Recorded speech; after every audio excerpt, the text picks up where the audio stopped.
What's going on, guys? Welcome back. We're here at the FI garage. Going to get some more work done on the hatch. If you guys hear any noise in the background, I apologize in advance. They're doing some construction work in front of my house, but I'm going to try and get the axles put in today on the car. I also got to put the T-bracket on. I haven't put that on yet, and if I got some time, I'm going to go ahead and put the shift linkage as well. So little by little, we're going to get this build done. Anybody that's watching, if you're new to the channel, make sure you subscribe, tap that notification bell, that way you get updates on the video, and let's get started.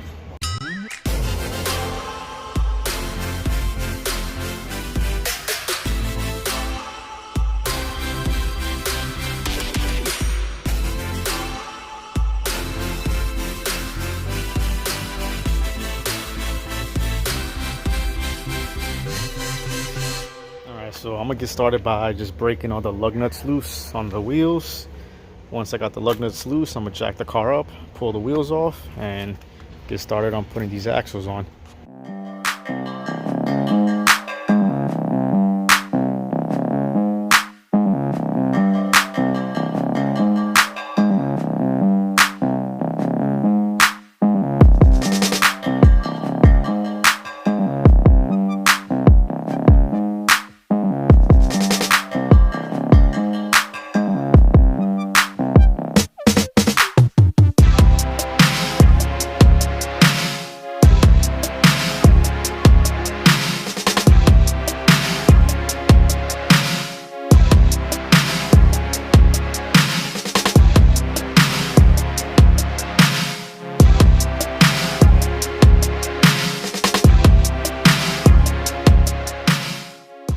Alright, so I got the car jacked up, all completely jacked up, nice.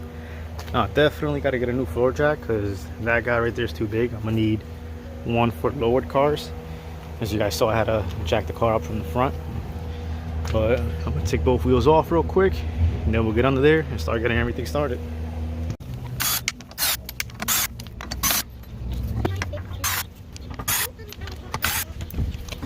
So I'm definitely gonna have to change these brakes out. This is what happens when a car sits for so long. This looks disgusting. But anyways, what I'm gonna do is I'm gonna loosen this bolt right here on this fork. I'm gonna take that out, and then I'm gonna loosen this ball joint up here and try to have this guy hang down. That way this will go down, and then I'll have space to slide the axle through here, put it inside the transmission side, slide it in here, and put the axle nut on, and then we'll have this guy all good to go. And once we go over on this side, same concept on this side with loosening this bolt down here, ball joint one up there. On this side, I'll just have to put the half shaft first, which is this guy, and then the actual axle, but I'll show you guys. Alright, so I'm gonna get under the car. Shout out to wifey for getting me this creeper. I'm gonna get down here, start breaking all this baby apart. Alright, so these guys are 17s. I'm gonna put a wrench on this end to hold the bolt on that side, and then with my ratchet and socket, I'm gonna go ahead and break this side loose. Alright, got the ratchet on. I just gotta break this guy loose. And there we go.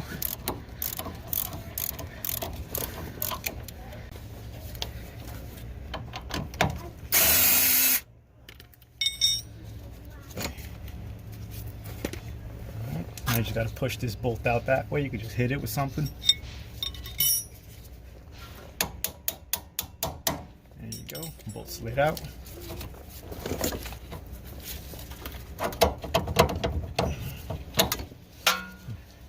Have it. Now the reason you got to take that top bolt nut I was talking about, as you can see, this doesn't go down far enough,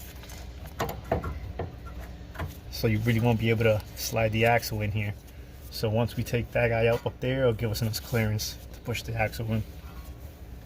Alright guys, so for this upper ball joint right here, I'm going to use this swivel. This guy's going to go right in there. As you can see, it angles out, that way I could get to that better. So I'm gonna loosen that guy out. Sometimes you can hammer this guy off because they stay stuck in there. With a hammer, you might break it loose and it'll come down. Or with a pickle fork, you can put the fork in there and it'll split it out for you as well. So I'm going to go ahead and do that.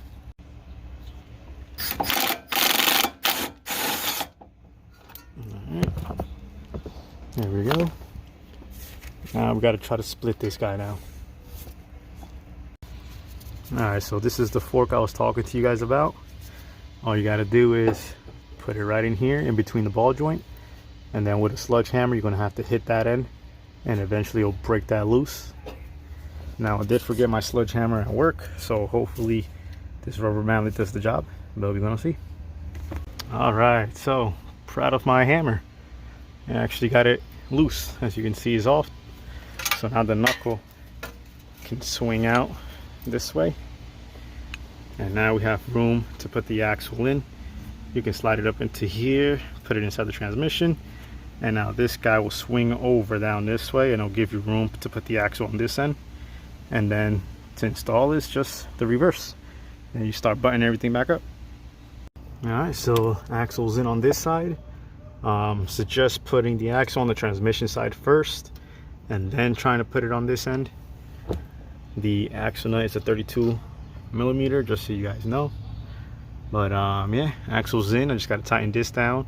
I got to tighten the lower bolt down here that I haven't put on yet, and then I'll put this ball joint into place, tighten that up, and then this side's all done. Alright guys, so for this side, you got your half shaft's going to go into here, and then there's 3 bolts, 1, 2, 3. That has to be tightened down. So let me just show you guys real quick what I mean. Alright, so here's my half shaft. This guy goes over here. Alright, so half shaft slid right in, and then you got this part right here, and that's where the 3 bolts go. One up there and one on this side, and then you're going to tighten that down and secure that. Once that's tightened down, then your axle is going to go here and into your spindle. Alright, so this nut right here is extremely tight, so I put some penetrating oil on it. I'm going to just let that sit, soak in, and then I'll take this bolt out and do the same thing as the other side. Loosen up this fork, the upper ball joint, and that way we'll get this axle in. But on the meantime, while I let that soak up a little bit, we're going to go and work on the T-bracket. Alright guys, so I got the T-bracket right there into place. What I did was I slid it up. I put it in an angle this way where the motor mount is right there, so it kind of slid down a little bit, and then I put it into place. Because on the transmission itself up top, let's see if I can get in there. If you see this right here, but up top it kind of slides right into there. So by angling it back, I was able to clear it over on the other side and then slide it into place. So then you got these 2 bolts you got to tighten up, the one right there, and then the one for the motor mount. So I'm gonna just put everything into place, tighten all that down, and then get back to the driver's side axle. Alright guys, so the T-bracket's completely tightened down. It's a little better angle from it on this side, but it's all secured, so that's all set. Passenger axle is good. All we got left is this driver's side axle, but I had let that soak in while we put the T-bracket on, and I still can't break it loose. I even got a pipe to give me more leverage, and I still can't crack it loose. So I'm gonna keep trying at it a little bit more. Hopefully I can break it loose and get this axle knocked out today. Alright guys, so I'll be going at this for like half an hour now, and I just can't break it loose. It just won't budge. So literally all we needed was just that side axle, and this would have been done. We would have gotten this out the way. But kind of sucks because it almost seems like almost every video of mine I always run into an issue. But I guess that's just what it is. You know, when you're doing a build, you come across problems. So I'm gonna try and get a torch for my job, and I'm gonna continue this some other time, finish it off camera. But little by little we get in there. I appreciate all you guys tuning in, and as always, keep on watching. Catch you guys on the next.